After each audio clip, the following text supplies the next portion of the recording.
pessoal, interrompendo, passando aqui para interromper rapidamente a entrevista antes dela começar, tá?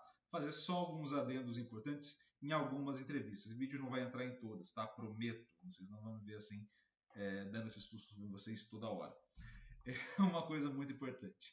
Algumas entrevistas nossas a gente fez antes do projeto passar a ANS Podcast. Então vocês vão me ouvir falar algumas vezes SEV Podcast ou SEVcast, tá? Esses projetos eram originais do SEV, né? O SEV era o produtor desse projeto e depois eu assumi como produtor a partir do NS e o SEV entrou como parceiro. Então, assim, algumas vezes vocês vão ouvir e falar, caramba, o Iago tá falando SEVcast, SEV Podcast. Na verdade, é o NS Podcast, mas a gente vai usar algumas vezes isso porque era o projeto antigo nosso, tá? Outra coisa muito importante, acho que umas 12 ou 13 entrevistas foram gravadas no começo do ano de 2022. Então, a gente está falando ali de março, abril de 2022. Então, tem algumas temáticas que a gente vai passar que eram as temáticas da época, especificamente. Então, assim, não acho que ninguém vai ficar boiando. Pelo contrário, vai ter até mais informações do que a gente tinha na conversa em si, disponíveis para vocês. Mas vai ser muito importante que vocês pensem e reflitam também a partir de uma perspectiva de contexto, né? A gente falava no começo de março, ali começo de abril, a depender da entrevista, tá bom? Então, pessoal, espero muito que vocês gostem da entrevista que está vindo na sequência. Espero muito que vocês curtam esse vídeo, compartilhem o vídeo, se inscrevam no canal, ativem o sininho, façam tudo aquilo que os youtubers pedem para vocês, porque isso ajuda demais a gente aqui, tá bom? Então, muito obrigado pela atenção até o momento e eu espero muito que vocês curtam a entrevista que está muito legal na sequência, beleza? Um grande abraço a todos vocês, muito obrigado de coração por estarem aqui comigo e a gente começa a entrevista agora. Fala pessoal, sejam todos bem-vindos a mais um SEVcast, mais um episódio desse novo canal do SEV, dessa nova proposta do SEV. E antes da gente começar, vou pedir para vocês primeiro curtirem o canal, isso é muito importante para a gente. Também compartilhem o vídeo, ajuda o YouTube a entender que a gente está produzindo conteúdo e que vocês estão gostando do conteúdo aí desse lado. Comentem aqui embaixo, acho que o papo vai ser muito bom, vocês vão ter muitos pontos que vocês vão querer comentar, então eu peço que vocês comentem aqui embaixo, prometo ler tudo, tá? Ou pelo menos a maioria dos comentários.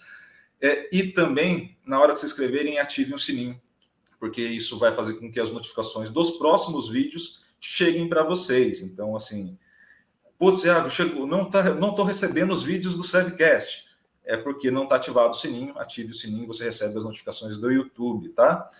E hoje, Medina, eu vou confessar para você, a gente estava conversando antes de começar a gravação, vou conversar para você que eu passei alguns dias pensando como que eu ia começar essa conversa. E não cheguei a conclusão nenhuma, o que é excelente. Eu vou começar primeiro te agradecendo pelo aceite do convite. E eu acho que para as pessoas que estão ouvindo, eu vou começar explanando algo que tá publicamente, porque é da tese da dissertação da Unicamp minha, que é um agradecimento que eu fiz a você na dissertação. Eu trabalhava na Universidade de Tibol junto contigo, na época, quando eu defendia a dissertação.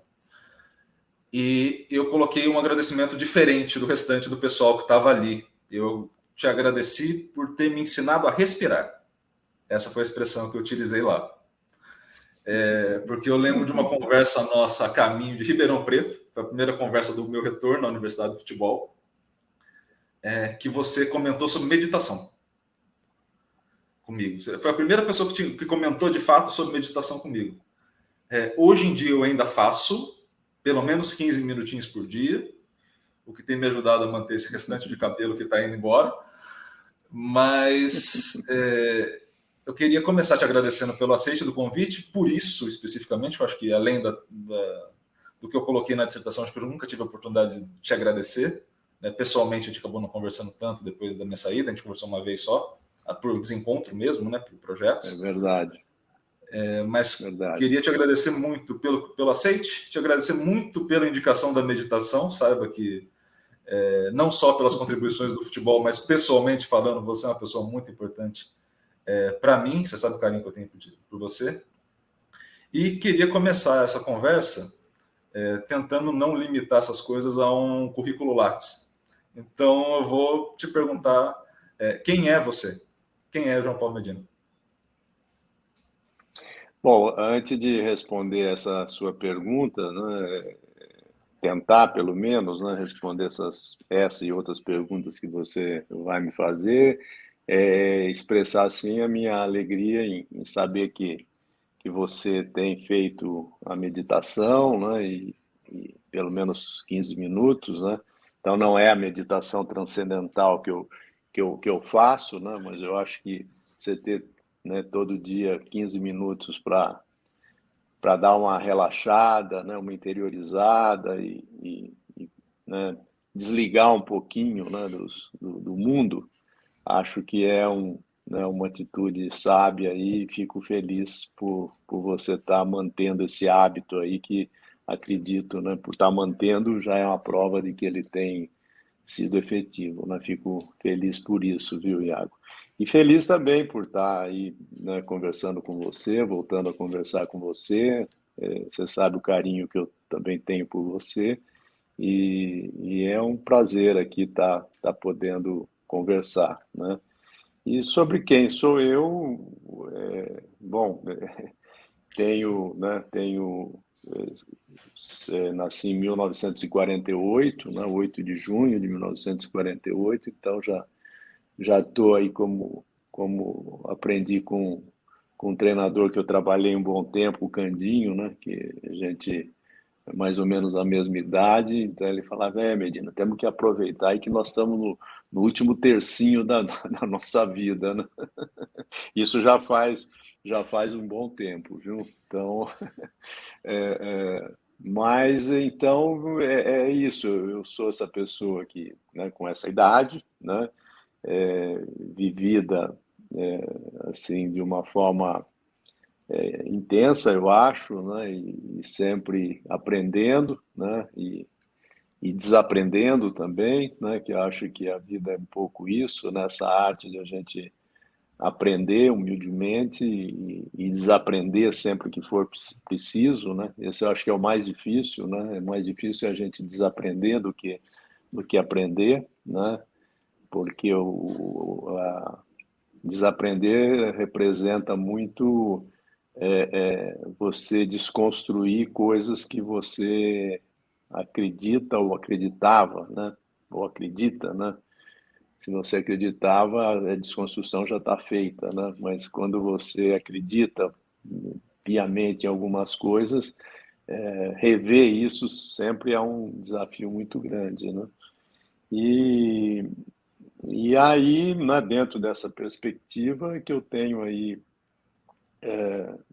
vivenciado, né, muitas coisas, né, na vida pessoal, na vida profissional, fazendo uma síntese, né? Eu dividi assim a minha carreira profissional, né, acho que tem duas dimensões, né? Uma dimensão que é na educação física propriamente dito, né, na minha formação como professor e me intrigava no início da minha carreira e depois durante muito tempo e até hoje intriga, mas eu procurei dar uma contribuição em relação a, ao papel da educação física mesmo na sociedade, né? Como que a educação física tem, assim, no meu modo de entender, algumas condições privilegiadas até para poder lidar com o ser humano, né? Diferentemente de outras disciplinas escolares, né? Que você fica ali circunscrito a um ambiente fechado, né? E na educação física, a relação né, entre o professor, o educador e o aluno, né, é muito mais aberta e te dá muito mais possibilidades se você souber aproveitar essas possibilidades, né, para que faça com que as pessoas que você está interagindo possam crescer, né, todos, né, tanto alunos quanto professor, né, Então, é um pouco essa primeira dimensão, né, que eu abracei essa causa, né, de tentar contribuir para que a educação física não fosse aquilo que historicamente vinha sendo, né, de resumidamente assim, uma forma de manipulação até, né, ideológica, né, para uma disciplina que fosse produtora de reflexão crítica, né, de você se situar melhor no mundo de forma consciente, através do movimento, através das N possibilidades que a educação física traz para a gente, né? Então, essa foi uma dimensão. A outra foi, evidentemente, o futebol, né? Que durante muito tempo eu consegui conciliar as duas, né? Houve um momento que não foi mais possível, então eu me voltei essencialmente assim para as minhas atividades profissionais no futebol, né? Mas sempre com esse pezinho aí nas questões da educação física, né? Mas como atividade profissional mesmo, a minha atividade era e tem sido, né? No futebol. Né? E é isso, fora esse aspecto profissional, né? Sou marido, pai, avô, né? Filho, irmão, né? E procuro também nesse lado pessoal, né? Tentar assim ser uma pessoa que possa contribuir com o meu entorno, né? Mais próximo, pelo menos, né? E não só, mas mais próximo fisicamente. Né? E acho que é isso, Iago. Resume, né, um pouquinho aí quem eu sou na minha percepção. Essa pergunta é uma pergunta difícil. Ela parece ser muito fácil, mas na verdade é uma pergunta bem difícil de ser respondida. E, e quando eu me fiz esse tipo de pergunta, né, muito É, voltou, pelo menos na minha cabeça, as questões das primeiras vivências que a gente tem. Né? A gente compartilha uma paixão comum que é o futebol. Né?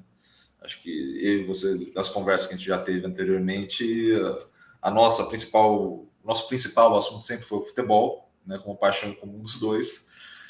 E uma das dúvidas que eu sempre fico, porque para mim as coisas foram marcantes nesse sentido, é qual foi a tua primeira experiência com o futebol? Assim, quando que você se apaixonou por isso, de fato? Você teve algum momento, algum jogo, algum lance, alguma brincadeira? Quando que aconteceu esse? Você falou, putz, é isso. Que legal isso daqui que eu estou vivendo, que legal esse jogo, que legal esse esporte. Quando foi isso? eu acho que esse sentimento, né, ele começa a aparecer é, pela imersão que você tem no ambiente que você vive, né, Iago? Então, em casa tinha um pai que gostava muito de futebol, né, e foi a primeira, a porta de entrada, evidentemente, é essa referência que a gente tem, né? Do pai, de ter um time, ter jogado, né? Ele jogava bem futebol, inclusive, né? Teve até a oportunidade de ser um profissional, né? Não foi, mas teve oportunidade.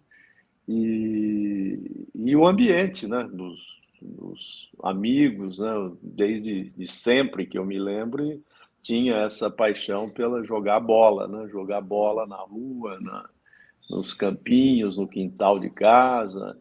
E então essa é a primeira lembrança né, de ter esse convívio com os coleguinhas, com os amigos, e, e começar a jogar bola e jogar bola, e aí não para mais. Né? Então a paixão veio por aí, né? De jogar, né? Durante muito tempo, né? Eu até me fazia essa reflexão, né? Eu sempre gostei muito mais de jogar do que de ver futebol, né? Eu gostava de jogar, de praticar, né?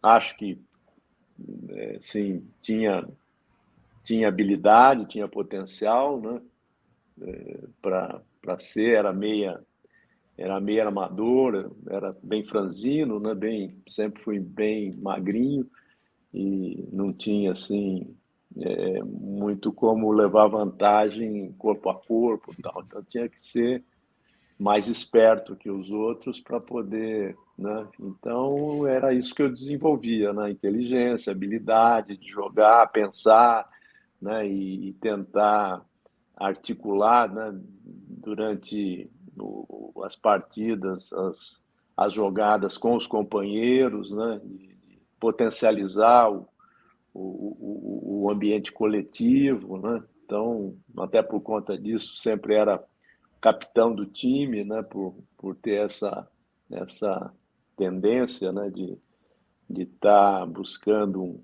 um resultado coletivo, orientando e então acho que o começo foi assim espontâneo, né? Não teve um clique num determinado momento, né? Mas ele foi sendo construído assim, gradativamente, Iago. Acho que é isso. Se teve um clique, eu não me lembro mais. Não, excelente, excelente. E nesse momento, assim, nessa fase que a gente está comentando, né, que é ali logo nas primeiras vivências que a gente vai ter, de jogar bola na rua, você tinha a perspectiva de trabalhar com o futebol, ou com educação física, ou com qualquer coisa próxima? Ou isso era muito distante e você estava mais imerso na prática, de fato, você queria virar jogador ou algo do tipo? Não, isso aí surgiu assim num determinado momento, sim, né, que eu jogava eu me lembro, eu morava em São José do Rio Preto e jogava nos times, né, amadores da cidade, né, e era observado e, né, tinha inclusive um treinador do América de São José do Rio Preto que ia acompanhar os jovens, né, para ver quem tinha talento e tal, e ele me via assim como muito talentoso, achava que eu ia ser jogador de futebol profissional, né? Aí eu me mudei, né, de São José do Rio Preto para Campinas, é, e, e cheguei até a fazer um teste, né, no Guarani, e assim, né, foi uma experiência que foi assim definitiva, né? Foi assim, praticamente primeira e última, né? Porque a peneira foi o seguinte, tinha lá uns 50, 60 meninos, né? E aí o treinador dava lá 15, 20 minutos de jogo para cada um, né? Em forma de rodízio. E terminou a peneira, ele falou, olha, não sei quantos tinha, 50 que, que passaram aí pela peneira, só fulano que era um zagueiro, sabe? Um menino lá, grandão, forte e tal, só esse que foi aprovado, então os outros estão dispensados, né? E aquilo para mim foi assim uma tremenda frustração, né? Porque, né, em 15, 20 minutos acho que eu peguei 3, 4 vezes na bola, né, e passei a bola, né? Foi o que eu fiz, né? É o que deu para fazer, né? E aí esse foi o teste aí. E aí eu estava fazendo educação física, né? Já estava começando a estudar, mas não era a minha intenção ser professor de educação física. Na verdade, aquelas coisas que tinha, né, antigamente muito mais do que agora, né? Tinha assim 3 profissões que as famílias, né? Principalmente famílias de classe média, né? Incutia na cabeça, né, dos seus filhos, né? Que tinha que ser advogado, médico, engenheiro, né? Era mais ou menos isso, né? Então aí dos 3 eu preferi médico, né? Ia ser médico e não tinha, né? A minha família não tinha recursos, né? Para poder bancar cursinho Então eu resolvi fazer educação física, que era mais fácil, mais barato e tal, para depois eu subsidiar a minha faculdade de medicina, né? Mas aí fazendo a educação física, eu comecei assim a me interessar por algumas questões, como eu já comentei, né, anteriormente, mas assim, era um misto de paixão e ódio, né, pela educação física, né? Paixão pelo potencial que realmente ela tem, né? E ódio é pelo que ela fazia, que ela propunha, né? E da forma como fazia, né? E não me agradava, né? Mas aí eu, né, tomei isso como uma causa, né? E fui fazer filosofia da educação, né? Que me abriu realmente assim a visão, né? De mundo, né? A visão de mundo que eu tinha anteriormente.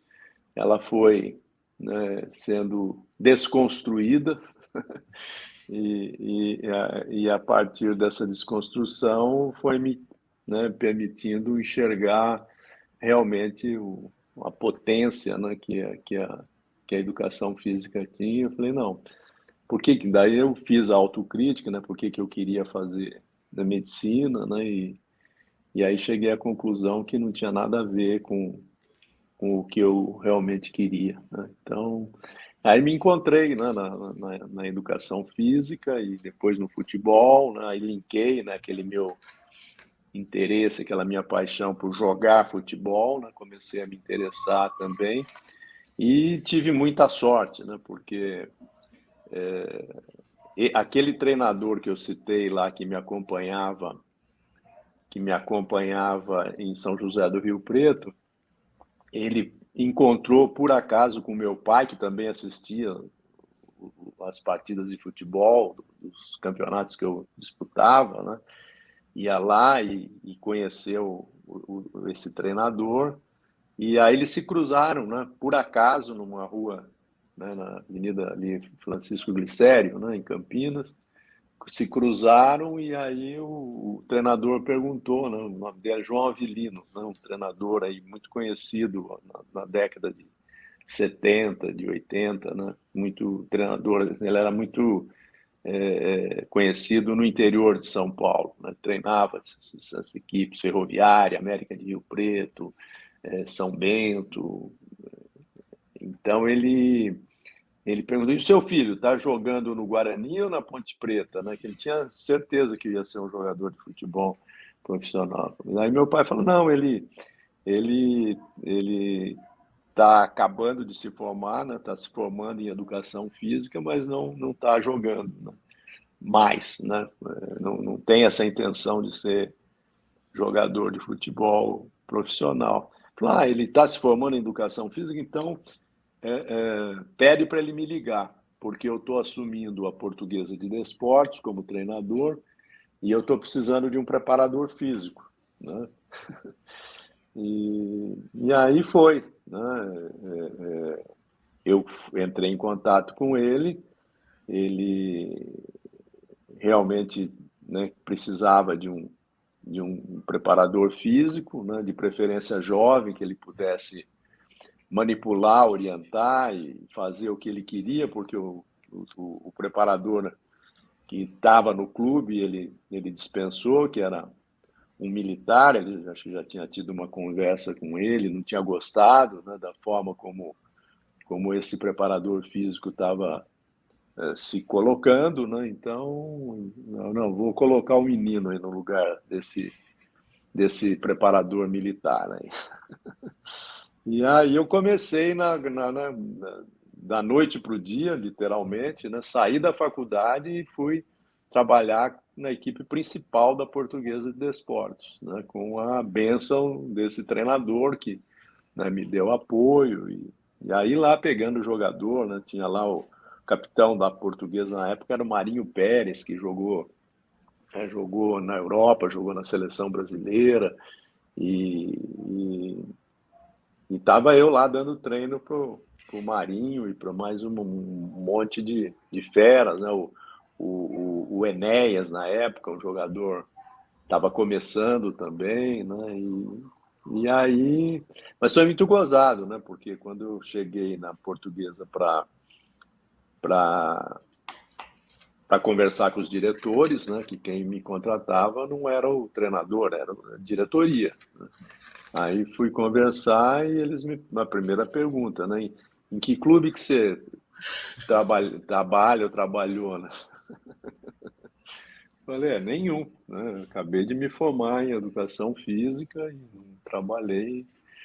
Eles assustaram, né? Mas, né, como o João Avelino tinha assim, uma personalidade muito forte, muito marcante, né? Ele tinha assim, uma ascendência até sobre os diretores, né? Que eram jovens também, né? E então eles fizeram um contrato de 3 meses comigo, né? Aquele período experimental de 3 meses e aí, não, aí como se diz, né? O resto é história, né? Daí eu fiquei 3 meses e foi tudo bem. Os jogadores também me acolheram, né? E me ajudaram, inclusive, né? E eu fui, e aí eu fui, né? E desde isso de 1970, né? 71 até hoje, né? Faz a conta aí, né? Quanto tempo de estrada. Eu vou Mas fazer, é ó, isso. até a próxima pergunta, eu juro que eu faço a conta de cabeça. É, Tá. eu, uma das dúvidas que eu 51 fiquei, anos. não viu? É estrada, hein? 51, estrada longa. Estrada longa. Um dos pontos que eu fiquei pensando quando você estava falando é assim, você passou por um processo de peneira que muita gente passa. Aliás, é um processo meio clássico de peneira, infelizmente, né? É só colocar 15 minutos e quem é assim, geralmente os caras que passam são os mais individualistas, né? Porque você começa a colocar um menino mais habilidoso, ele não vai passar a bola em prol do coletivo, ele vai fazer a jogada própria para ele se aparecer. Né? Então, assim, tem uma lógica de competição ali desde o processo de seleção que ele vai privilegiar esse individual, né? Até para chamar a atenção de fato, né? Até pelo modelo de avaliação.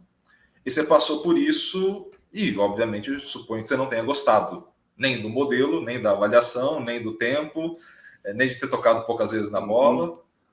E depois você vai para o futebol. Você migra para o futebol agora como o cara que vai trabalhar com esses jogadores que estão ali, né? Então você passa de uma função de jogador para quem vai trabalhar com jogadores. E essa experiência que você teve te afetou profissionalmente? Assim, tinha momentos que você lembrava do que você viveu como jogador quando você estava ali na função de preparador ou em alguma outra função dentro de uma comissão, por exemplo?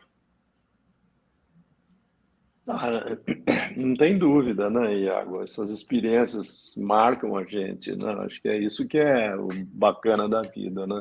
Por isso que, né, nós estávamos falando, né, anteriormente, acho que antes de começarmos até a gravação, né, a importância que tem de a gente enfiar o dedo na tomada para tomar choque, né? É o grande aprendizado. Então, quando você tem essa vivência, né, essa prática, ela te traz, né, potencialmente, né, porque às vezes a gente não aprende com as experiências, né, como deveria, né, mas ela é um canal privilegiado de aprendizagem, né, então sempre tomei muito cuidado nos clubes que eu trabalho, né, e sou responsável e, né, eu me lembro inclusive que no Inter mesmo, quando trabalhei lá, a gente tinha um problema muito sério das peneiras, né, que são a tradição do futebol brasileiro que a gente tentou romper, né, com propostas práticas, né? E a peneira ela tem outro viés que não é só técnico, né, Iago? Ela tem um viés político também muito forte, né? Tem, né, milhares de crianças que são candidatas aí a serem jogadores de futebol e e acaba exercendo uma pressão sobre o clube, sobre não só o pessoal técnico do clube, mas o pessoal também da administração, né, os gestores, os mandatários do clube, né? E eles, como têm poder, eles muitas vezes obrigam, né, as suas equipes a fazer essa tal famigerada peneira, né?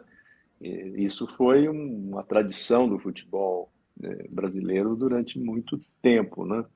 Então eu me lembro, né, que e quem vivencia essas questões mais políticas sabe que ou você encontra uma solução para administrar isso, ou você perde o teu emprego, né? Porque você não pode, né? O, o presidente ele é amigo ou tem relação com o juiz da cidade, né, que tem uma interferência X no clube, na sociedade, e tem um filho que é craque de futebol, né, craque muitas vezes entre aspas, né, e há o pedido para fazer um teste, né, um inocente teste. Como é que o treinador vai se negar a fazer esse teste que não custa nada, né, entre aspas também, né, que não dá trabalho, entre aspas, né, e que não são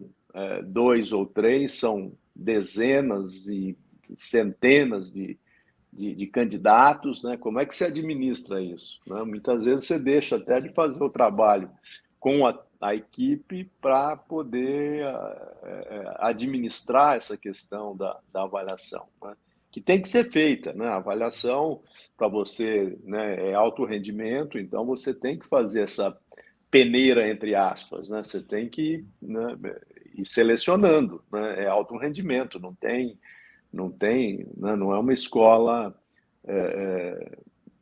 educacional, né, do futebol. O clube é voltado para o alto rendimento, então tem essa especificidade. E aí eu me lembro, né, que a gente, para atender todos os pedidos, o que a gente fazia? Eu contratei, eu terceirizei até um professor, né, que organizou, fez uma pequena empresa e ele recepcionava todos os atletas, o presidente podia mandar 10 por dia, que não tinha problema, o diretor, quem quiser pode mandar. E aí a gente fazia um trabalho, né, de seleção, e onde esse menino, né, na época só meninos, né, eram vistos durante 5 dias, uma semana praticamente, né, em diferentes circunstâncias, tal, e aí você eliminava essa possibilidade, primeiro de não dar trabalho para a sua própria comissão técnica, porque administrar o alto rendimento que é necessário ali no juvenil, na equipe juniores, né, principalmente, que já está no estágio mais avançado de alto rendimento, né, você isola isso, né, e aqueles que são melhor avaliados, né, daí sim eles tinham a oportunidade de se juntar aos demais, né? Mas tem muito clube ainda que mistura tudo, faz esse trabalho de uma forma ainda muito caótica e muito pouco produtiva, né? Então eu lembro que a gente instituiu isso em resposta à sua pergunta, né? Eu acho que talvez se eu não tivesse sido tão sensibilizado, né, por essa experiência, eu não pensasse tão profundamente como eu pensei nesse assunto para tentar resolver. Mas só em relação até a outra pergunta que você me fez, né? Quando eu fui para a Portuguesa, veja como é a ironia do destino, né? O treinador que tinha feito a peneira comigo lá no Guarani, ele foi também convidado pelo João Avilino, que era o treinador que me contratou, para ser o treinador da base da Portuguesa de Desportos, né? E aí a gente convivia quase que diariamente, né? E eu cheguei a falar para ele. Falei para, olha, talvez eu esteja aqui hoje graças a você, né? Porque se eu tivesse sido aprovado lá, eu seria jogador e não um preparador físico, né? Exatamente. Mas foi muito curioso. É porque às vezes a gente acaba não, assim, a gente está falando com um público agora aqui no SEB, né? É muito diversificado, né? Então, obviamente, pessoas já tiveram um tempo de vivência muito grande, outras pessoas estão começando a carreira agora, e tem algumas coisas que a gente acaba olhando e fala assim, não, que situação absurda que aconteceu comigo, é absurdo o que está acontecendo, e lá na frente você fala, ah, tá, ok, pô, que triste que aconteceu da maneira que aconteceu, porque errado continua sendo errado independente do contexto, né? O processo de seleção da peneira é errado independente do resultado final ter sido positivo, né? Você tem conseguido encontrar um caminho alternativo ali naquele momento, mas você para e olha e fala, putz, fez sentido. Que bom que aconteceu assim. Que bom que deu essa sequência. Aprendi outras coisas, tive outras vivências, outras possibilidades. E isso talvez para quem esteja chegando aqui no SEV, nesse SEVcast pela primeira vez e observando, fala, putz, tudo bem, o que aconteceu na semana passada comigo, o que aconteceu na sala de aula comigo, o que aconteceu na peneira comigo agora essa semana, porque muitos, quem vai para a educação física, muitos têm uma história parecida, né, de tentativa do alto rendimento e não conseguir chegar por N motivos. Eu acho que é muito importante esse tipo de fala, que é para dar uma calmaria, principalmente na situação atual, que é para mais colocar o pé no chão, e aí volta aquele sentido original do meu agradecimento, que é o respirar. Que você fala, não, calma, aconteceu isso, é ruim, mas vamos por partes, vamos respirar. E eu acho que tem um ponto muito importante nisso. Bem importante. E o que você fala me faz lembrar aí, não, estudos recentes aí, né, que tem origem até naquela ideia da teoria das 10.000 horas, né, que a importância, né, de você praticar uma determinada tarefa, né, para você realmente ficar bom, acima da média, né? E esses estudos foram feitos na literatura, no esporte, né, na arte, mas estudos mais recentes têm questionado um pouquinho essa ideia, né, de que a gente tem que começar bem cedo a fazer aquilo que a gente quer, ou tem vocação, potencial, né? Alguns estudos mais recentes têm mostrado assim que não é bem assim, né? Tem algumas atividades que realmente isso acontece, né? Por exemplo, com o xadrez, para falar em esporte, né? O xadrez, né? O golfe, né? Mas tem outras atividades, né? Como o tênis, por exemplo, né? Que quanto mais vocabulário motor você tenha, mais riqueza de experiências você tem, não só motoras, mas de forma geral, melhor profissional você vai ser depois que você começar, num determinado momento, a se especializar, né? Então, um pouco na contramão dessa tese que a gente defende, né, de que no futebol, né, para ficar no futebol aí, e quanto mais cedo você começar, mais chance você tem de se tornar um profissional, né? Assim, eficaz, né? Mas a gente vê um monte de exemplo que desmonta essa teoria, né? Se você for realmente esquadrinhar, né, todas as possibilidades, né? Eu dou exemplo assim da posição mesmo, né? Que os próprios pais às vezes brigam com os professores, né, nas escolinhas, né? Não, mas meu filho é atacante, o meu filho não pode jogar nessa posição, né? Então você já vai restringindo, limitando o crescimento desses meninos pela especialização precoce, né? E essa especialização precoce, ela se dá de forma muito mais sutil, né, do que muitas vezes a gente pensa, né? E propiciar essa riqueza de oportunidades, de possibilidades, né? Não só motoras, mas também intelectuais, de solução de problemas, né? De vivenciar coisas que talvez você não tenha vocação para aquilo, assim, aparentemente, né? Isso vai emergir depois lá na frente como algo muito positivo, né? Muito positivo, né? Então, essa camisa de forças que essa ideia da especialização causa, né? Ela está sendo repensada, né? Tem até um livro que eu recomendo, não sei se eu sou muito ruim para título de livro, né? Eu li 2 vezes até o livro, como os especialistas, como os generalistas, né? Estão vencendo no mundo de especialistas, né? Que é um pouco essa volta ao todo, né? Você entender primeiro o todo para depois o específico se destacar, vamos dizer assim, né? Então, é um pouco essa história. Aí tem N exemplos de pessoas que, né, pensavam ser uma coisa, que tinha vocação para aquilo, e mais tarde, às vezes até depois dos 50 anos, é que acaba se encontrando naquilo que faz sentido para ela, né?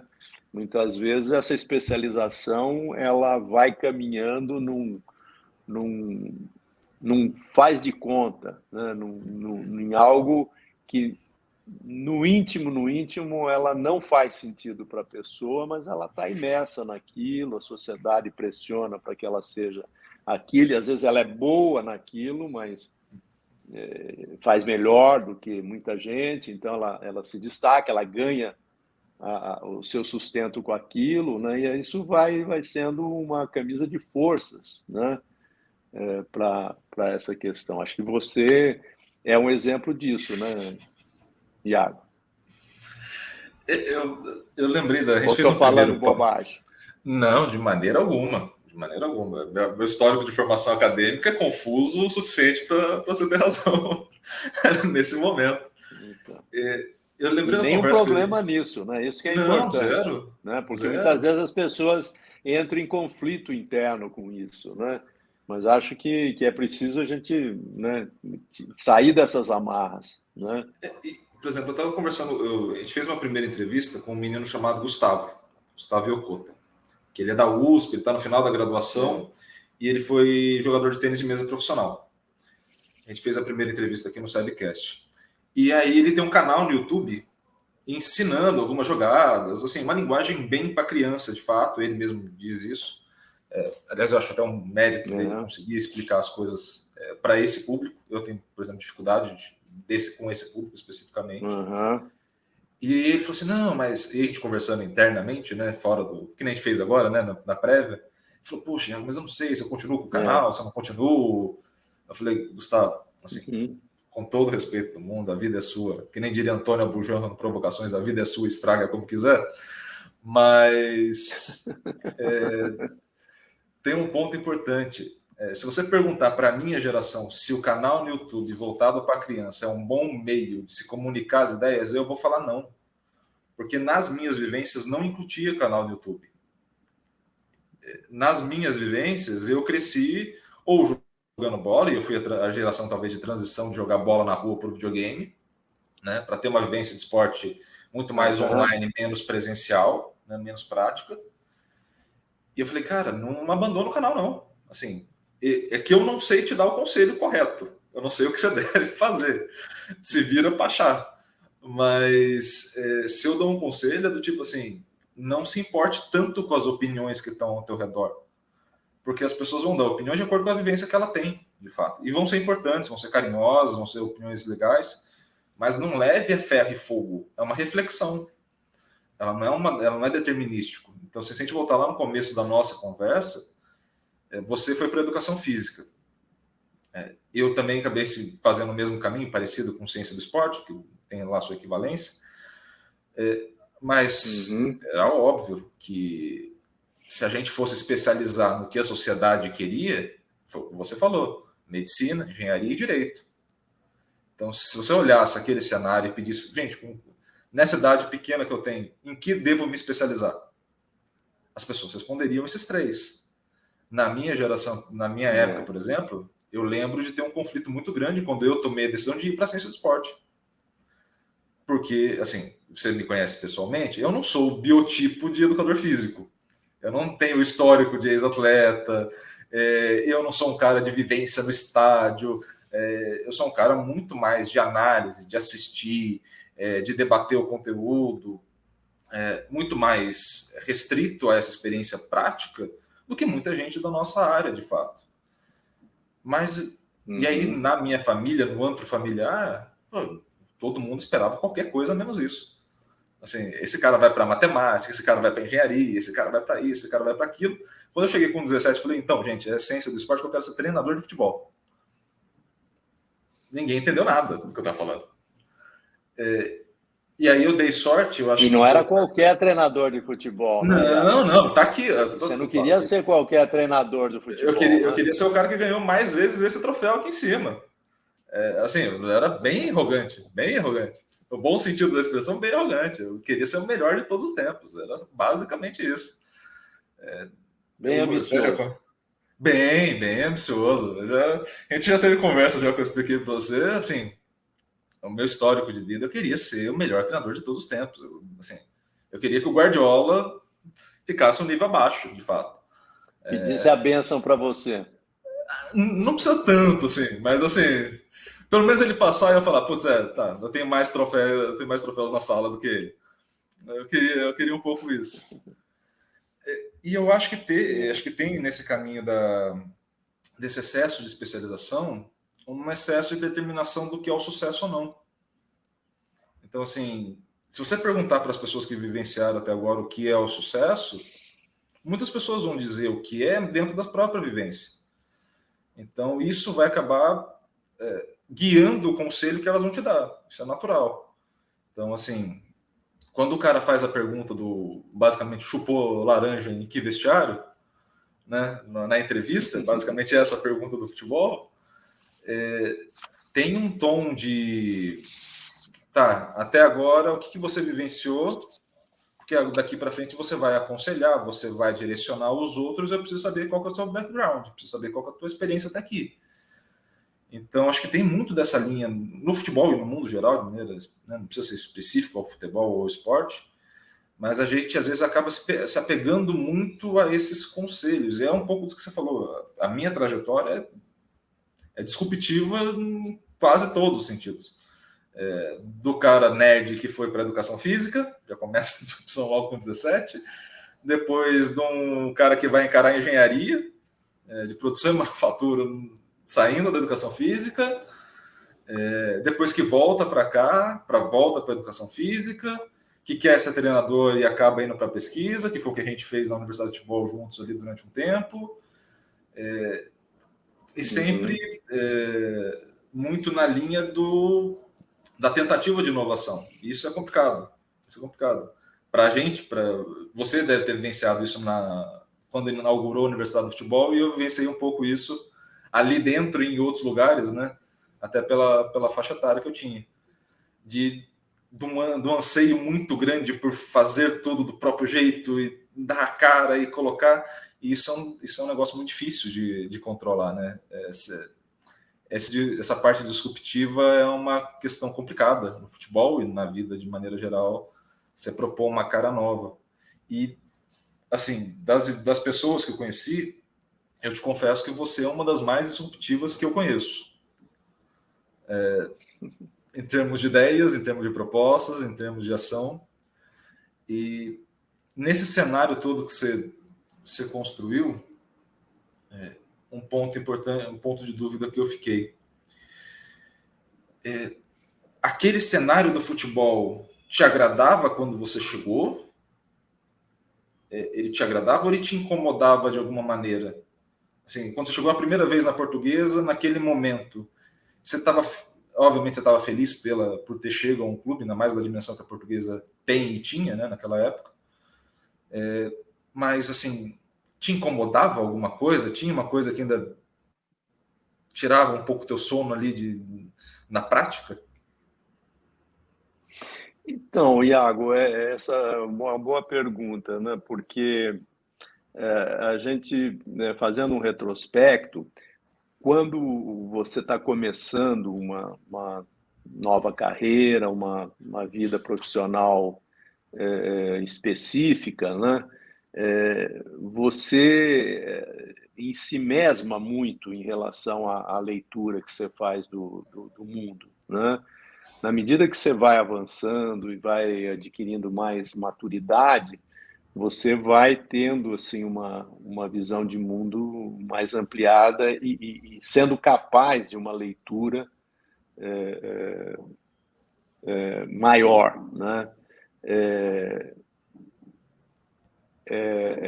Eu acho assim, né, que a nossa visão, eu costumo dizer, né, que a nossa visão de mundo condiciona os limites do nosso trabalho, né? Essa é uma frase que eu não sei se é minha ou não, mas pelo menos eu cunhei aí e eu sigo muito, né, essa visão, né? A tua visão de mundo, ela condiciona os limites do teu trabalho. Então, quando você está iniciando o trabalho, você tem uma determinada visão de mundo que as experiências que vão se acumulando, os estudos, as leituras, as experiências de outras pessoas que você vai acumulando também, vendo, esse aqui ele bateu cabeça, pensava, né, pensava parecido comigo e bateu a cabeça, será que eu não vou bater também? Né? É uma coisa dinâmica, né? Então, respondendo à tua pergunta, tem determinado período da sua vida que você vê alguns problemas que em outra época você não vê, você vê sobre um outro olhar, né? Então, na época, por exemplo, né, fazendo um retrospecto, né, eu faço até uma autocrítica do que eu fazia na época, né? A década de 70, né, 70, 80, que eu fui, assim, basicamente como profissão era ser preparador físico, né? Eu contribuí com uma evolução da preparação física no futebol, né, que era vamos dizer assim, o lado científico que o futebol aportava naquele momento histórico, né? Então, aí, a partir até dessa evolução, começa a surgir, até por meu intermédio mesmo, né, a introdução da fisiologia no futebol, né? Eu me lembro que trabalhava no São Paulo e abria espaço aí para os primeiros fisiologistas do futebol brasileiro poder trabalhar lá até sem remuneração, só pelo fato deles aprenderem, né, a colocar em prática, né, os conhecimentos que eles tinham, né? Tinha lá o Ivan Pissarro, o Turíbio Leite, né, que depois ficou 30 anos como fisiologista. Ele começou lá com a gente, né? Foi a primeira experiência do futebol brasileiro com fisiologia, né? Então, e o que a fisiologia veio aportar? Um tremendo suporte para o trabalho dos preparadores físicos, né? A ponto de que isso fez o quê? Que essa especialização, ou essas especializações, né, elas vieram contribuir para né, um determinado tipo de futebol, né, que era a contribuição que a gente está dando, mas aquilo de uma forma assim, eu que sou assim fã, né, do futebol bonito, bem jogado, estético, né, técnico, né? Será que aquela preparação física toda estava ajudando ou atrapalhando, né? Eu faço assim, às vezes até uma comparação, né? E que eu estava me fazendo uma autoanálise, né? Que eu gosto, por exemplo, de futebol feminino, né? Ultimamente, eu tenho gostado até mais de ver futebol feminino do que o masculino, né? E aí eu falei, mas por que será, né?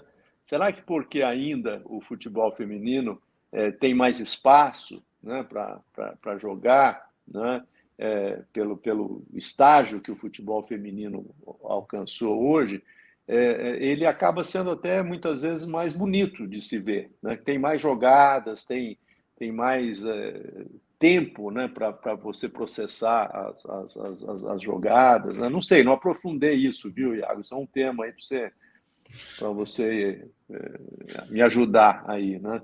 Mas, então, voltando à sua pergunta, a gente sempre vê problemas, né? E bom que seja assim, né? Mas muitas vezes a gente vê o problema errado, pelo teu estágio de desenvolvimento, né? Você acha que é ali que está a questão e muitas vezes, né? E eu sempre fiz essa análise, né? Que por isso que acho que pelo menos há mais de 20 anos, até, talvez até mais, que eu prego o desaparecimento do preparador físico no futebol, né? E eu falo isso assim, tranquilamente, sem querer ofender os preparadores físicos, que são, né, muito especialistas, né? E aí ele acaba sendo corporativista, e isso não é bom, né? No momento que o que é importante no futebol? O importante no futebol é o jogo, né? É o jogo bem jogado, competitivo, né? No alto rendimento é competitivo, em outros níveis não precisa nem ser tanto, né? Qualquer um que ganhe poderia tornar todo mundo feliz, os vitoriosos e os derrotados, se a gente tivesse um estágio de desenvolvimento da civilização melhor do que nós temos hoje, né? Então, essa briga de foice é a partir do fraldinha, né? Que são aberrações, são distorções daquilo que a gente acredita, né? Então, eu estou te trazendo aí, né? Talvez responda o que você está me questionando, né, Iago? São problemas que nós tínhamos, né, e temos até hoje, né?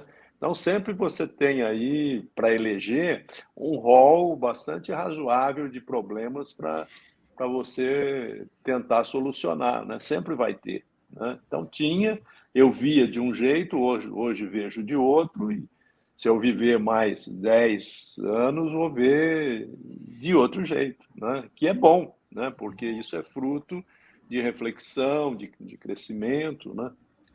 Se bem que estamos num mundo bem desafiador hoje em dia, né? Que poder prospectar 10 anos, né? Eu me lembro até que se não me engano, é o Noam Chomsky, né? Que é um autor que eu gosto muito de ler, e ele fala que nós temos hoje no mundo, falou isso já, eu li uma matéria com ele na época do início da pandemia, né? Então ele via assim três perigos no mundo atual, né? Uma é a deterioração da democracia, né, mundial, né? Hoje, né, com esse avanço da tecnologia, das redes sociais, né, e da falta de um maior investimento no desenvolvimento de uma cidadania autônoma, né, as pessoas terem realmente uma educação, né, que não, né, o que você tem aí são instruções para a produção, né, para você ser produtivo no mundo capitalista determinado, né? Então é para isso que serve a escola, né? Não é para educar, né? E aí que eu vejo, né, como uma educação física crítica poderia ser extremamente revolucionária, né, nesse aspecto, né? Mas não é. Mas voltando ao Chomsky, né? Então ele acha que o primeiro perigo que a gente está correndo, e isso é evidente, né, é essa deterioração da democracia, né, em busca, né, de uma autonomia civilizatória da humanidade, né? A gente buscar isso como um todo, né?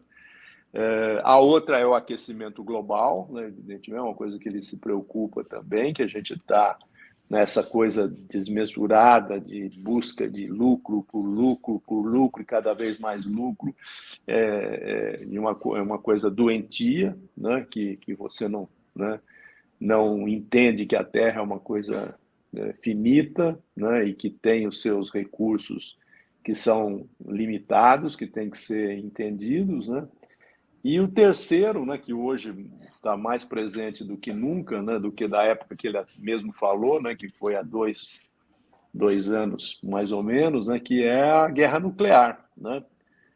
Que não satisfeito, né, com esse aquecimento global, né, que acaba contribuindo para essa autodestruição, né, a gente pode acelerar esse processo, né, de destruição provocada por esses, né, desmandos que a gente faz com a natureza e com os homens, com os seres humanos, né, de uma forma geral, através da guerra nuclear. Né? Daí a gente acelera de vez essa autodestruição. Então, esse é o pano de fundo que a gente vive hoje e onde o futebol está inserido. Né? Eu acho que essa é a visão de mundo que a gente tem né, se nós destruímos, nós podemos construir também. Né? A gente tem as duas possibilidades. Né? Então, temos que juntar aqueles que querem construir um mundo melhor, né? Unir mais forças, né? Progressistas, né? Nessa direção, né? Porque não é com qualquer ideologia que a gente avança, né? Não é, né? Definitivamente, pelo menos essa é a minha convicção, né? E esse é o nosso desafio, né? Onde o futebol está inserido e a gente tem que administrar. Só para quem esteja ouvindo a gente, eu não sei exatamente quando que esse episódio vai ao ar, né? Então, assim, é bom te dar o contexto do que está acontecendo. Uhum. Hoje é dia 5/3. Espero que não tenha ocorrido a guerra nuclear ainda. Exatamente. Né? Exatamente. Então, assim, essa fala está sendo feita no dia 5/3. Acho que a gente está entrando no 11º dia de guerra entre Rússia e Ucrânia, né? Então, assim, está entre negociações e essas possibilidades não declaradas oficialmente, mas subentendidas, né, no contexto de possibilidade de ataque nuclear. Nesse ponto, uma das reflexões que eu fico, às vezes, e eu, muito em conversa sua, muita influência do Alcides também, e também da esteira da FCA, né, tem uma outra perspectiva ali, um pouco mais social, um pouco menos biológica da educação física, e eu agradeço muito por esse início da formação ser feita dessa forma. Eu acho que a gente acaba discutindo um pouco na educação física o papel que a gente tem, de fato, de transformação. Porque, tudo bem, obviamente o treino é importante, as aplicações são importantes, e não, em nenhum momento a tua fala, nem a minha, descaracteriza isso, de fato. Mas esse papel social de reflexão, de levar para uma possibilidade de uma reflexão sobre a sociedade de maneira geral, ele passa a ser muito importante e vai muito na linha do que a gente estava falando sobre a disrupção, de fato. Porque, de novo, se a gente for perguntar para todo mundo o que se espera de uma aula de futebol, se espera só futebol. Se você for perguntar para os pais, eles esperam aprender a técnica, aprender a tática, aprender isso, aprender aquilo, aprimorar condicionamento físico. E muitas vezes esse aluno que está chegando na aula, ele está chegando depois de ver o noticiário da Globo News, que estava na sala dele ali, ele estava vendo sem querer. E esse cara vai trazer esses questionamentos para dentro da aula, e se não for um espaço onde a gente consiga dialogar, pelo menos que não seja, e aí a questão de dialogar não é necessariamente conduzir esse aluno para um determinado pensamento, mas conduzir a reflexão, fazer um processo de curadoria de fato, né? Que é um processo muito importante hoje em dia. E eu acho que a gente às vezes esquece isso, esquece de ouvir o que está do outro lado. E até um exemplo que ontem eu estava conversando com uma professora daqui da UFV, também para marcar as entrevistas, né, do Sidecast, e a gente estava falando. Tem um cara na Twitch TV chamado Casimiro. Não sei se você conhece. É um menino novo que está na TNT Sports. Tá famoso. Está muito famoso. E tinha... Tá bombando nas redes. Não, ele já aposentou as próximas 3 gerações dele tranquilamente já, do tanto que ele está tendo recurso ali naquele momento. E ele estava fazendo uma live, tinha 200 mil pessoas assistindo ele ao vivo. Então, assim, você imagina o número de pessoas no primeiro dia da guerra. No primeiro dia, na primeira explosão. E o chat dele começou a perguntar sobre a guerra para ele. E ele fez uma coisa que eu achei muito sensata. Ele chamou um cientista político que ele conhecia de jogar bola, né, lá no Rio de Janeiro, acho que não era formado pela PUC-Rio.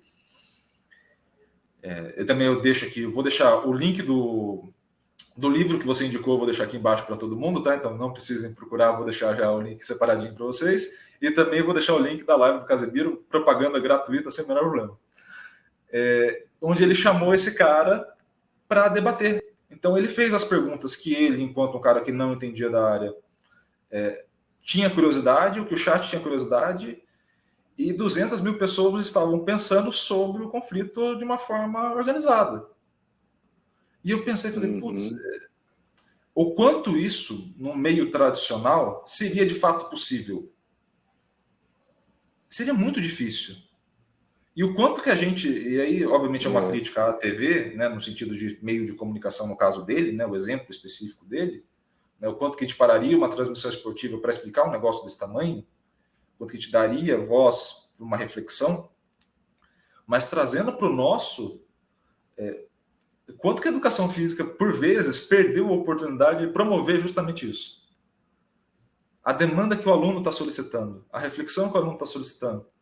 Quantas vezes a gente perdeu a oportunidade de ter essa construção crítica que muitos podem falar, mas isso é perda de tempo, eu queria estar treinando, eu queria estar fazendo isso, eu queria estar fazendo aquilo, eu queria que o meu jogador estivesse desenvolvendo, porque eu preciso ganhar a partida do domingo, do fraldinha. Aí você fala, cenário complicado, a gente entende, mas assim, esse aluno mais crítico não é só para o futebol, mas é para a sociedade como um todo. Ele retorna lá na frente podendo contribuir para o futebol, que não seja como jogador de fato, mas que seja como um dirigente mais crítico, como um jornalista mais crítico, que seja como um produtor de conteúdos que vai ofertar alguma coisa mais crítica lá na frente. Então, assim, a gente parar de achar que as coisas são só de relação causa-efeito, né? De eu preciso dar o meu treino, senão ele não desenvolve, como se eu fosse a coisa, como se o meu treino e eu, enquanto treinador, fosse a coisa mais importante. E, de novo, tá falando um cara que tinha a meta de se ganhar mais Champions Leagues no mundo. Então, assim, eu tô advogando contra o Iago de antigamente. Essa relação de causa e efeito, de busca excessiva pelo sucesso, ela leva e conduz você a uma série de problemas que a sociedade hoje tem, inclusive esses, né, que você citou, e a gente pode colocar, e eu tenho sido ultimamente defensor disso, defensor no sentido de debate disso, a universidade, o meio do futebol, tem levado muita gente à depressão, à ansiedade, a problemas psicológicos gigantescos advindos desse excesso de performance, desse excesso de uma busca por um performance idealizado, por vezes impossível, e uma cobrança exagerada. Então, assim, talvez hoje em dia a gente olhe esse cenário todo de não, a gente busca, a gente tenta, é só pensar que você vai conseguir, é só esforçar ao máximo, e às vezes, por vezes, faz sentido a gente dar esse passo para trás, de falar, não, calma aí, tudo bem, eu tentei, eu estou indo, quais são as outras possibilidades que eu tenho para tentar? Quais são as outras vivências que eu posso ter?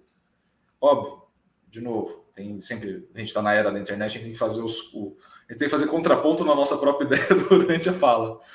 Óbvio que não é. Tem pessoas que vão precisar do dinheiro, daquilo para viver. Tem pessoas que o contexto não é o contexto que eu tive a sorte de ter uma certa flexibilidade ali de tomada de decisão para poder reorganizar. Óbvio, tem tudo esse cenário. Mas dentro das perspectivas, essa pausa e reflexão para depois você buscar uma nova vivência ou uma nova forma de abordar o problema que você está tendo, ela de fato é muito necessária. E falta muito isso no mundo hoje, né? De fato. É um problema que a gente tem bastante. E talvez a gente pudesse, né, Iago, a gente puder, na linha do que você está falando, né? Talvez fosse enriquecida, né, essa nossa vivência dentro desse mundo, né? A gente tentando responder duas perguntas, né? Aquela que você fez no início para mim, né? Quem sou eu, né? E em que tipo de mundo que eu vivo, né? Se você tentar contextualizar o que você faz, né? O que você persegue, qual é o sucesso que você quer atingir, mas ao mesmo tempo fazendo essas duas perguntas para você mesmo o tempo todo, né? Quem sou eu e em que tipo de sociedade que eu vivo e para que eu faço o que eu faço, né? De uma forma um pouquinho mais profunda, você vai desatar os nós dessa causa, né, de, como você disse, de depressão, de frustração, de uma série de distorções que a gente tem aí em função dessa busca indiscriminada do sucesso, do dinheiro, né, enfim. Né, eu acho que essas questões que saíram da pauta, né, como se elas não fossem importantes para a vida, né, saber quem a gente é e em que mundo que a gente vive. Exatamente. E acho que caminha, somente essa parte final da tua fala, ela caminha para uma pergunta muito interessante. Qual que é o teu propósito de vida, Medina? Eu sei, obviamente eu já compartilhei alguns momentos contigo, então eu sei, a gente já fez algumas perguntas nessa linha, né? Algumas vezes pessoalmente. Sim. Mas, assim, de forma mais direta, qual que é o teu propósito de vida? Sempre tive essa curiosidade. Eu acho que é muito nessa linha do que a gente vem falando aqui na conversa, né, Iago? Tentar entender a si mesmo, tentar, né, entender a mim, né, mesmo e entender esse mundo que a gente vive. E a partir desse entendimento, dessa troca que a gente faz constantemente entre o ser humano, a natureza e a sociedade, a gente dá nosso quinhão de contribuição, né, de algo que não é, apenas individual, né, mas é algo que tem que ser muito mais coletivo. Né? A gente vive num mundo em que a individualidade ela tende muito para o individualismo, né? Essa é um pouquinho a regra do mundo que a gente vive hoje, né? E isso que é todo dia você está sendo martelado para pensar dessa forma, né? É o mesmo caso agora, né, quando surge uma guerra, por exemplo, né, que a gente tem convivido aí nos últimos tempos com essas possibilidades, a gente vê muito essa coisa dicotômica, né? Assim, ou você é isso ou você é isso. Se você fala mal disso, é porque você é a favor disso, né? E vice-versa, né? Então, isso tem se caracterizado como algo muito presente nos últimos tempos, né?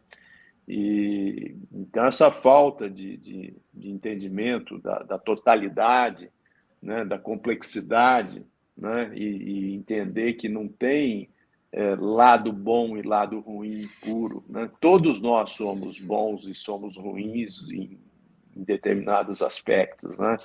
Então, se a gente não entender isso, né, que lá está o mal, lá tá o inimigo a ser combatido, né, de uma forma muito manipulada, né, muito manipulada, a gente vai conseguir se autodestruir com mais ou menos tempo, né? A gente tem que tentar reverter isso. Então, o meu propósito de vida profissional e pessoal, não dá para separar uma coisa de outra nesse sentido, né?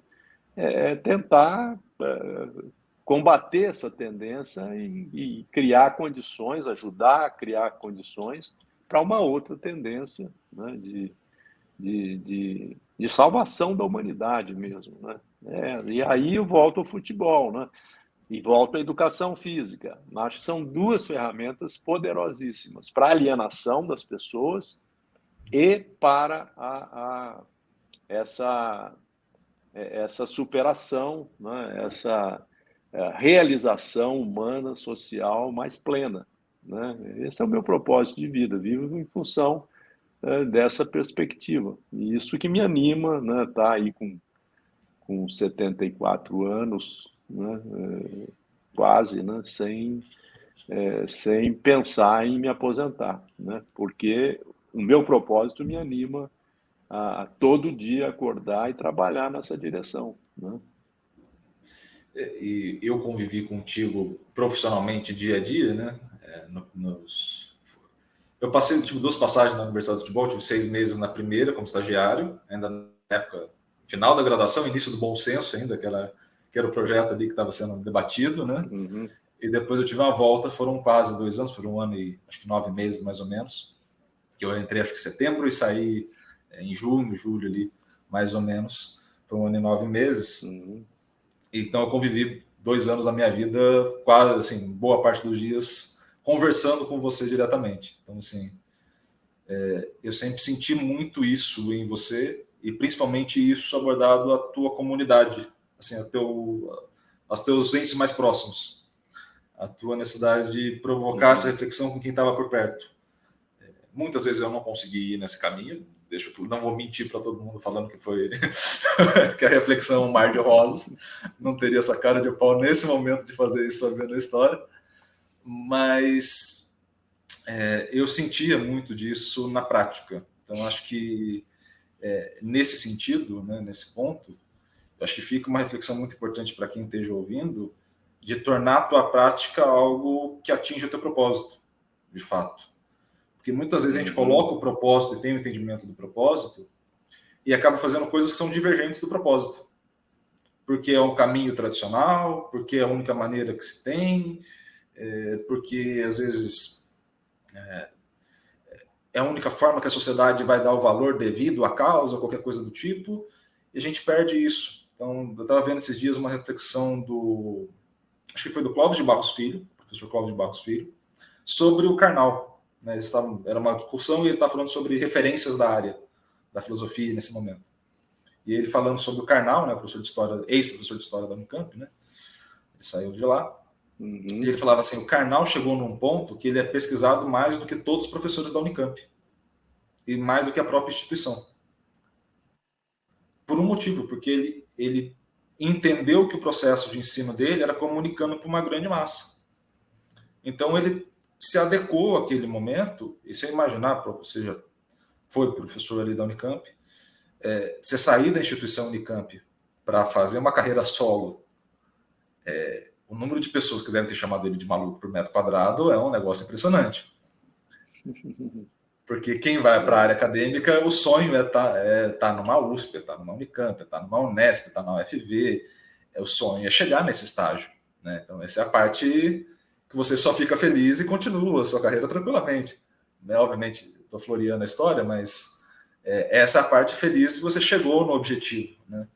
E aí, quando eu vejo o teu caso com a Universidade de Futebol, o caso do Karnal agora saindo da Unicamp, tentando uma carreira para ele, né? A partir do que ele entende como ensino adequado, como método de ensino adequado, eu acho corajoso, sabe? Isso é uma das coisas que eu sempre fiquei muito corajoso, E eu acompanho o canal também, eu gosto. Outro dia mesmo estava ouvindo aí, estava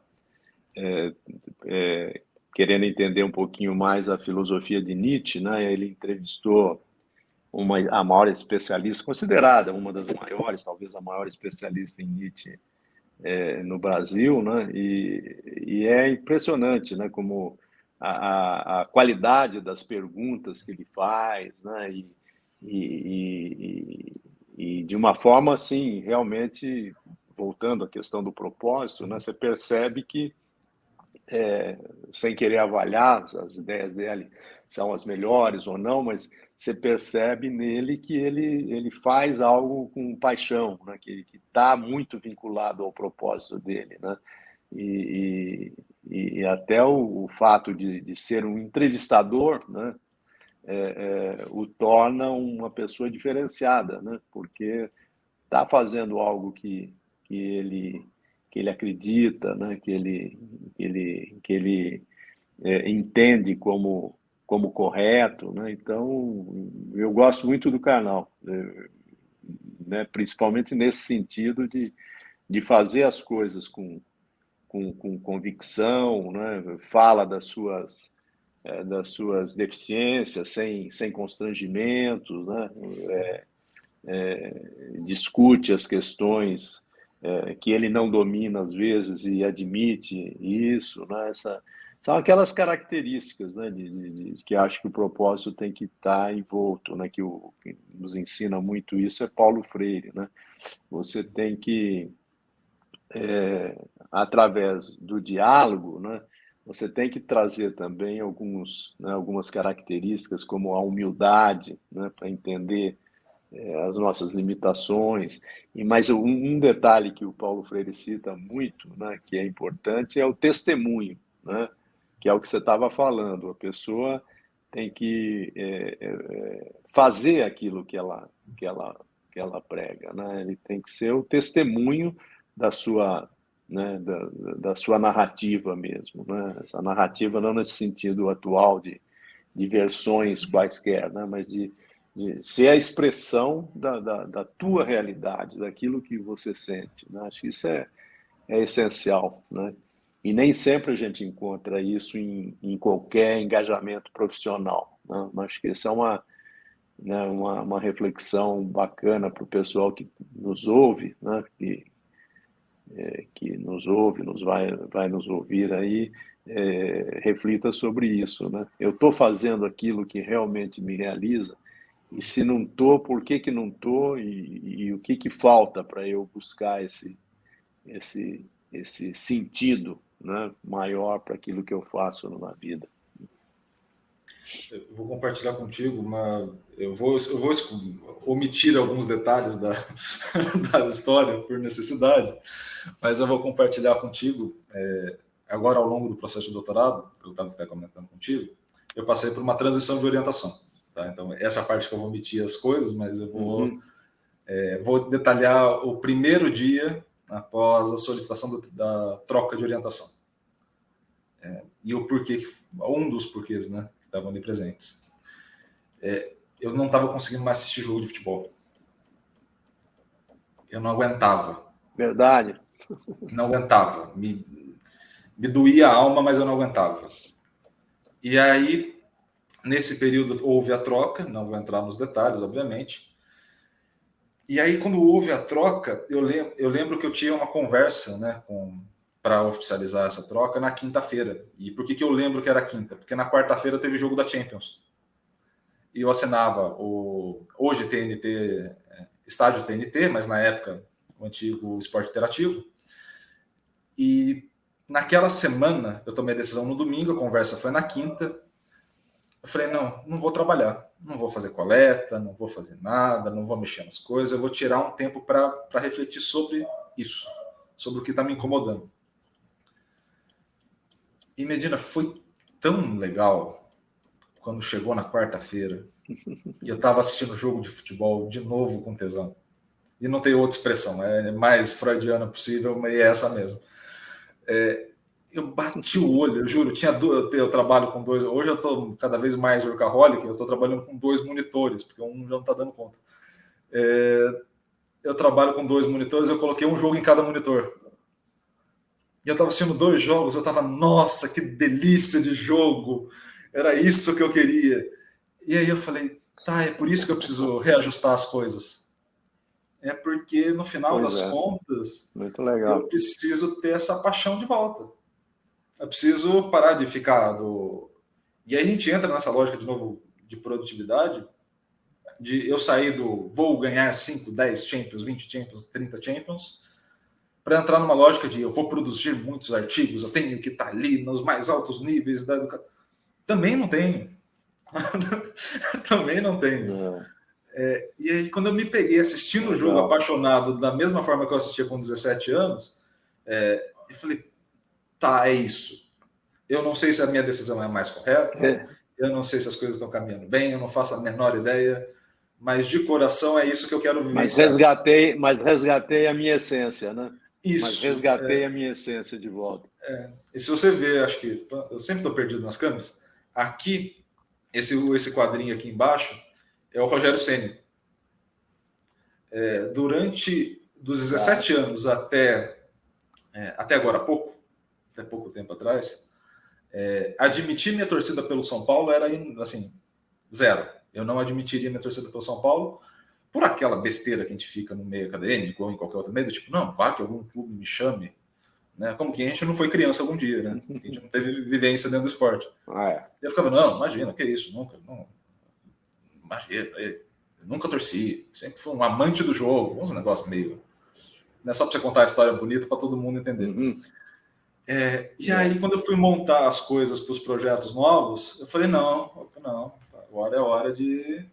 Já que vai ser Iago 100%. Não vai ser Iago que ficava puto da vida quando o São Paulo perdia, quando era criança. Entendeu? Vai ser Iago que comemorou 2005, o título mundial que este cara que está na imagem pegou até pensamento do Liverpool. Vai ser o Iago 100%. E aí eu fui retomando esse contato. Então, quando eu te fiz a pergunta aquelas primeiras vivências com o esporte, né?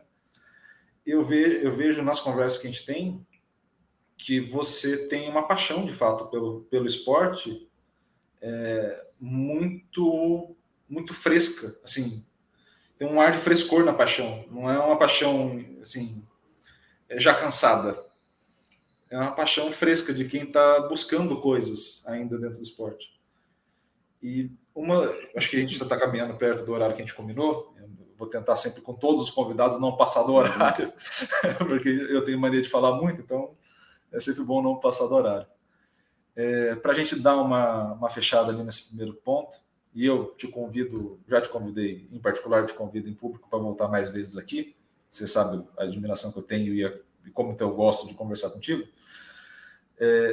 O que você ainda quer fazer da vida?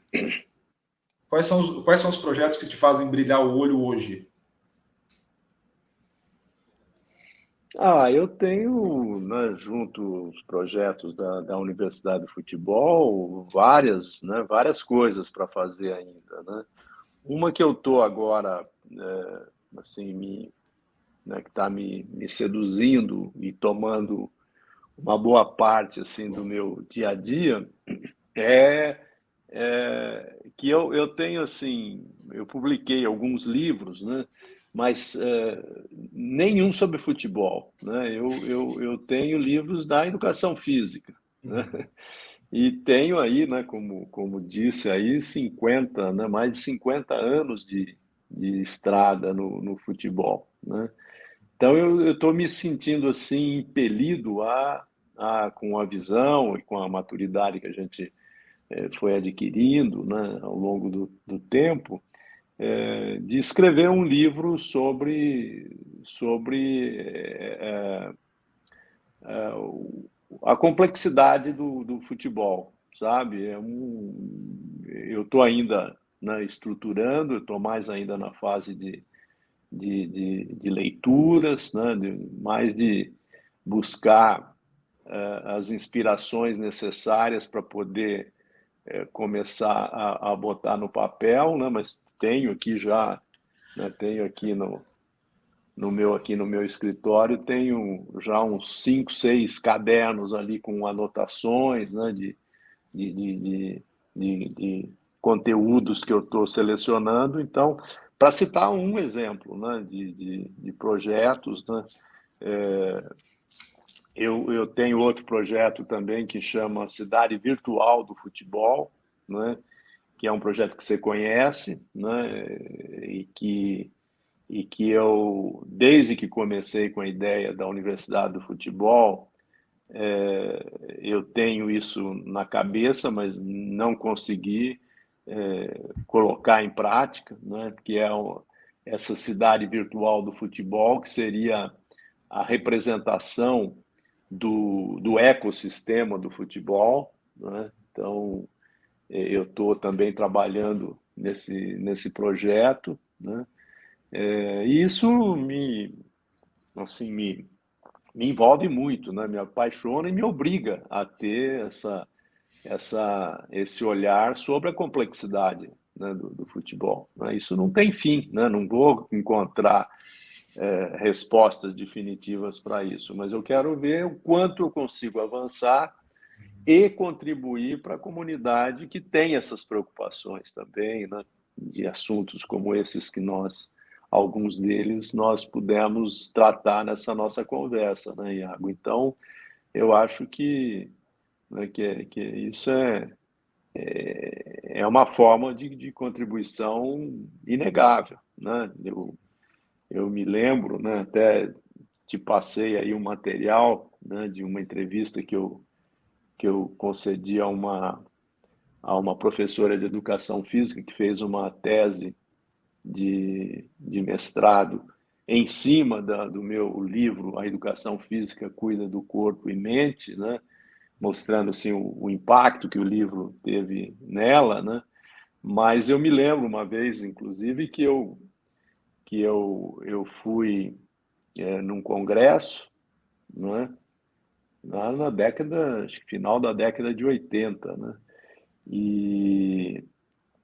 E aí eu estava assistindo lá os temas livres, né? Entrei numa sala, num tema que achei legal, né? Estava tendo várias salas, eu entrei numa das salas e tinha lá uma professora, uma senhora já mais velha que eu, até na época, né? Eu, né, devia ter o quê? Uns 35 anos, mais ou menos.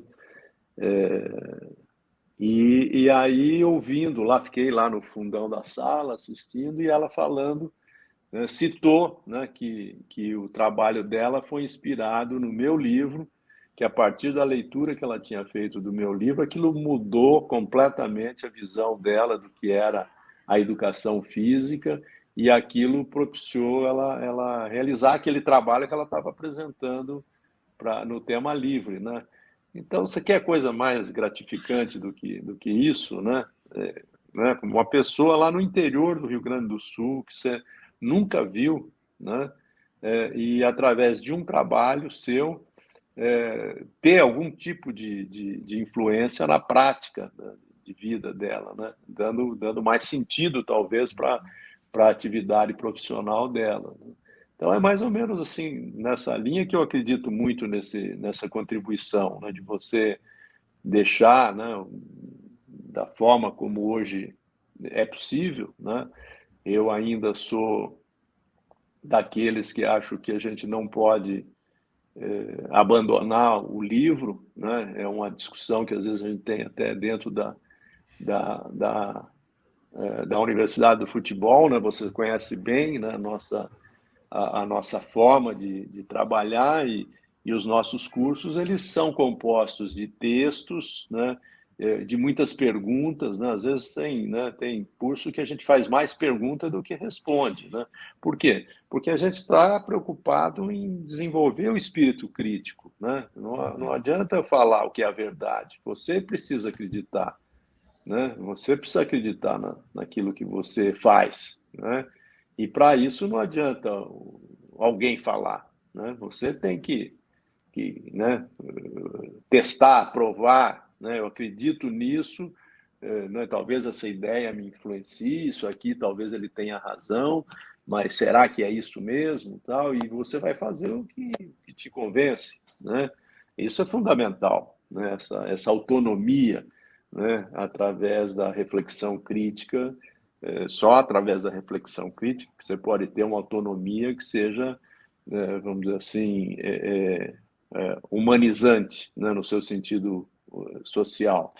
E então eu acho que você pensar um pouco nesse tipo ou trabalhar, melhor dizendo, trabalhar nesses projetos, eu acho que é o que me anima, né? É o que me faz jamais pensar, por exemplo, em aposentadoria. Quanto que eu vou me aposentar? Quando eu morrer, né? Daí eu me aposento. Medina, Mas é isso.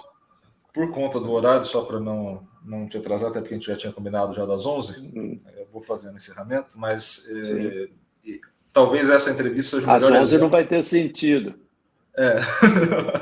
Você falar às 11 não vai ter sentido para quem vai ouvir à meia-noite, né? Exatamente. Esse é o problema de comunicação da internet. Esse é o problema de comunicação da internet, que a gente não pode usar referencial. Esse é um probleminha. Fazer esses filtros, né? E eu vou caminhar aqui para o encerramento, mas eu acho que o nosso papo foi um bom exemplo do que vai ser o Cebcast daqui para frente.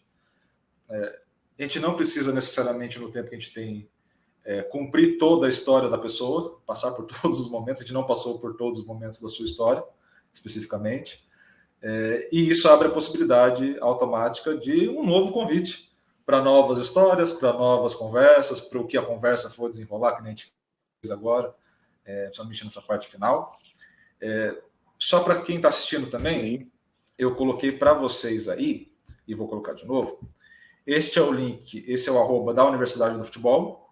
Então, quem tiver interesse em algo que o Medina falou, em conhecer um pouco mais a Universidade do Futebol, o Instagram é esse, e lá vai ter também um link já na página inicial da Universidade do Futebol, que é este link aqui, é o mesmo link, então, para quem está no computador e para quem está no celular possa acessar.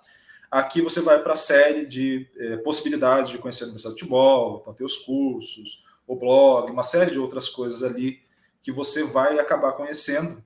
Então, entrem aqui, eu vou deixar o link tanto aqui no vídeo quanto na descrição, tá? Então, assim, para quem tenha interesse em conhecer.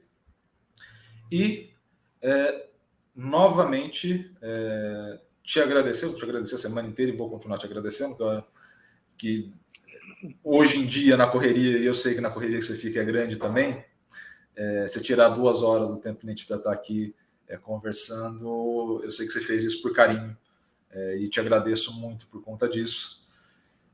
Agradeço a entrevista, faço de novo o convite, venha mais vezes, eu vou adorar conversar contigo mais vezes, honestamente falando, e aí não tem nada mais a ver com o Sevcast ou com qualquer coisa mais pessoal. Eu estou, de fato, muito feliz de voltar a conversar contigo hoje, que é uma pessoa muito marcante na minha vida. Eu sou sortudo de vez em quando, aliás, 90% das vezes, que do jeito que eu falo as coisas já era para ter dado errado há muito tempo, mas eu tenho pessoas que vão me orientando ao longo do caminho e vão me auxiliando.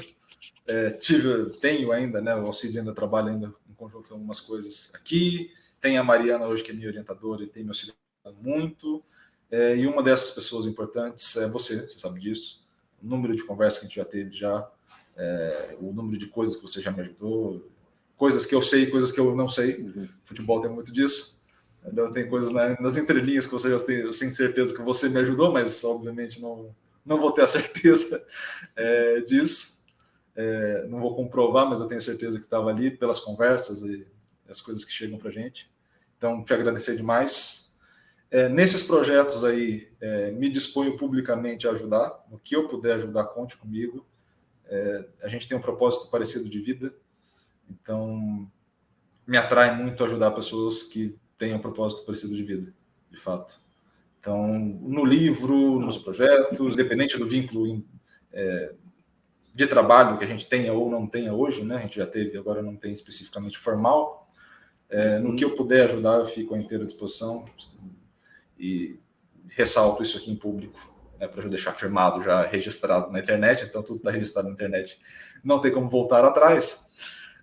Fica aqui o registro, que no que precisar, vou estar à inteira disposição. E, novamente, Medina, muito obrigado. Se você quiser dar alguma palavra final para encerrar, fique à vontade.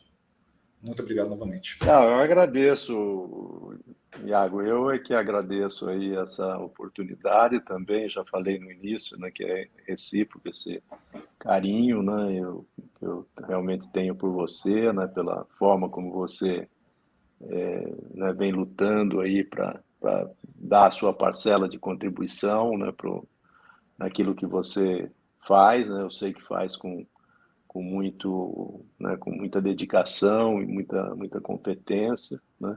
Fico feliz também, Iago, quero registrar aqui, né, essa iniciativa, né, que está sendo liderada assim por você, né, mas que é fruto aí de um trabalho, né, do SEV, né? O SEV é mais velho que a Universidade do Futebol, né? É uma instituição pioneira, né, nesse sentido, né, de acreditar na força da internet, da tecnologia, desse avanço, né, nesse sentido que a gente tem procurado dar aqui, né? Pode ser para o bem ou para o mal, né? Mas acredito que o SEB é esse exemplo, né, junto com a Universidade de Futebol e outras iniciativas aí de uma ferramenta preciosa, assim, para quem busca, né, conhecimento, a curadoria de conteúdos, né, de questões ligadas à a essa área, né, do esporte, da educação física, de uma forma mais ampla, né? Então, eu fico também feliz por isso, né, de estar aí podendo participar desse movimento, né, de, vamos dizer assim, de revitalização, de uma nova dinâmica, né, para o SEV, né, já em pleno terceira década do século XXI, né? Então, eu acho que é muito legal aí também estar participando e queria aproveitar aí para, ao mesmo tempo que te agradecer e te parabenizar pelo teu percurso, pela tua jornada, também o Laércio, né, que é o mentor, né, do SEV, né, e tem assim, não tem também, não tem assim encontrado, assim, não tem desistido, né, vamos dizer assim, com as barreiras enormes que sempre aparecem na nossa frente, ele do jeito dele lá, né, da forma dele, que a gente sabe bem como é que é, ele vai levando e vai, né, e vai resistindo e vai seguindo, né? Fico contente também de ver o SEV nessa nova etapa aí de projetos, né? E fico agora respondendo objetivamente a sua pergunta, o seu convite, né? Fico à disposição aí quando tiver aí uma outra oportunidade para a gente falar de assuntos que a gente possa poder contribuir, tá? Não é tudo, é alguma coisa só, mas o que a gente puder, estarei sempre aberto, tá? Para o SEV e para você, viu, Iago? Perfeito, Medina, obrigado novamente. Pessoal, como eu sempre faço, e vocês já estão acostumados, curtam o vídeo, isso é muito importante, compartilhem o vídeo, o YouTube não distribui para todo mundo, então é bom que vocês façam esse engajamento para distribuir para todo mundo. Se inscrevam no canal, é muito, muito importante nesse primeiro momento se inscrever, porque vocês avisam o YouTube que o canal está crescendo, ele começa a divulgar um pouco mais, então isso é um sistema nessas novas redes sociais, sempre importante a gente entender isso, e ativem o sininho para receber notificações dessa entrevista e de outras entrevistas que virão. Medina, novamente, muito obrigado pelo tempo, muito obrigado pela conversa, e pessoal, até mais a todos, e um grande abraço. Valeu.